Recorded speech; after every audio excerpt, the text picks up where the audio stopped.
Halo teman-teman, perkenalkan saya Wanda Hamidah, nomor BP 2001072018. Jadi, saya akan menjelaskan materi tentang surplus konsumen. Pertama, kita harus mengetahui pengertian dari surplus konsumen.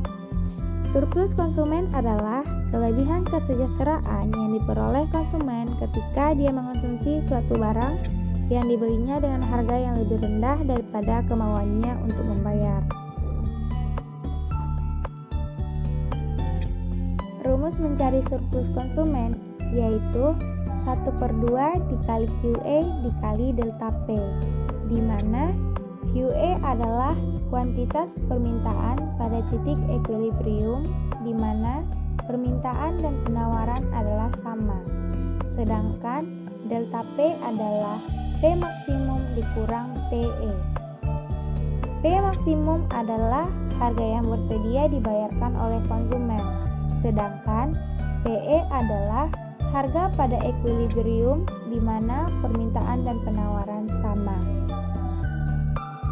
Misalnya, untuk membeli suatu roti, konsumen bersedia membayar Rp5.000, namun dia mendapati roti yang diinginkannya di harga Rp3.000.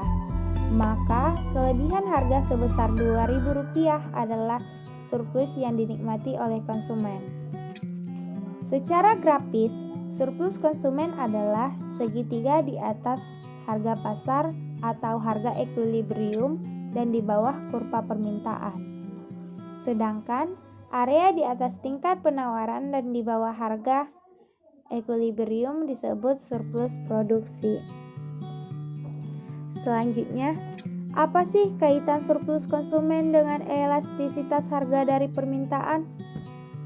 Surplus konsumen untuk suatu produk adalah 0 ketika permintaan atas produk itu elastis sempurna. Dalam kurva permintaan berbentuk garis horizontal.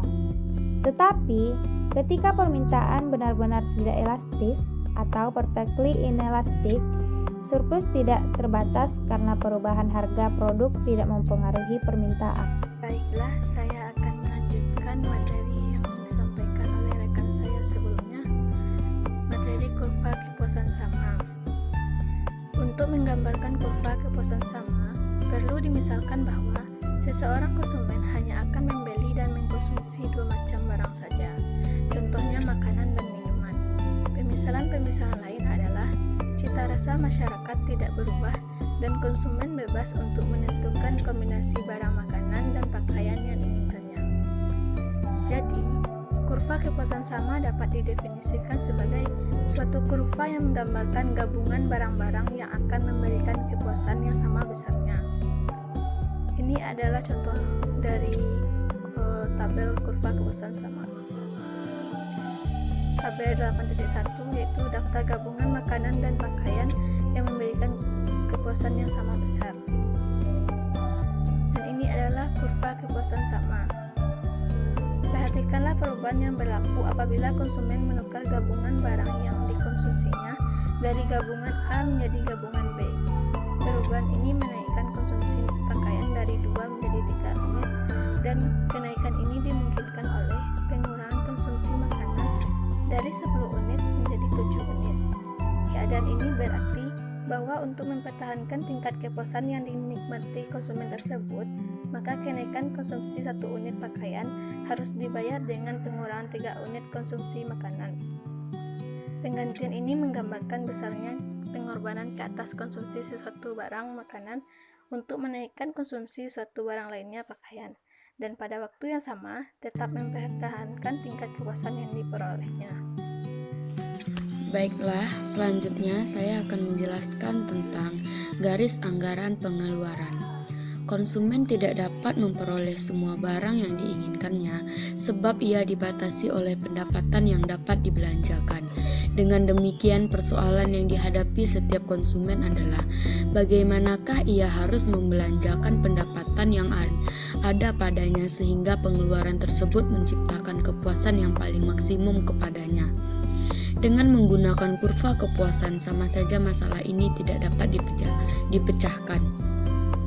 Analisis yang dibuat perlu juga menggambarkan garis anggaran pengeluaran atau budget line yang menunjukkan berbagai gabungan barang-barang yang dapat dibeli oleh sejumlah pendapatan tertentu. Gabungan makanan dan pakaian yang dapat dibeli konsumen dapat kita lihat dalam tabel berikut ini. Garis anggaran pengeluaran, teman-teman dapat melihat pada gambar tersebut ada grafik garis anggaran pengeluaran. Efek perubahan harga atau pendapatan. Akibat perubahan harga, bagaimanakah bentuk perubahan terhadap garis anggaran pengeluaran apabila harga berubah secara proporsional? Perubahan harga yang seperti itu menyebabkan perubahan yang sejajar, yaitu garis anggaran pengeluaran yang baru adalah sejajar dengan yang lama. Akibat perubahan pendapatan, jika pendapatan tidak mengalami perubahan, maka kenaikan harga menyebabkan pendapatan real menjadi semakin sedikit. Dengan kata lain, kemampuan pendapatan yang diterima untuk membeli barang-barang menjadi bertambah kecil dari sebelumnya.